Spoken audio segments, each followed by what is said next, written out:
This is the tricky part, actually. If you don't do it right, it's going to be sticky or too liquid.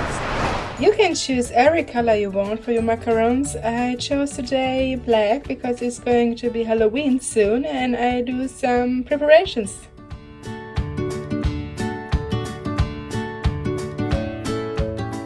It's very important that the air of the macarons can escape.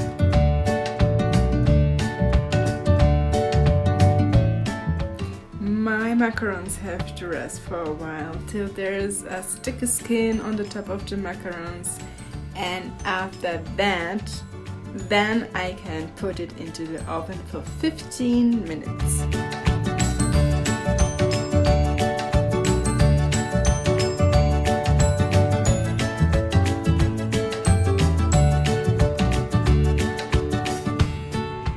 Meanwhile, I did some orange one for my pumpkin macarons, and yeah, you can fill your macarons with ganache, buttercream or Swiss meringue buttercream.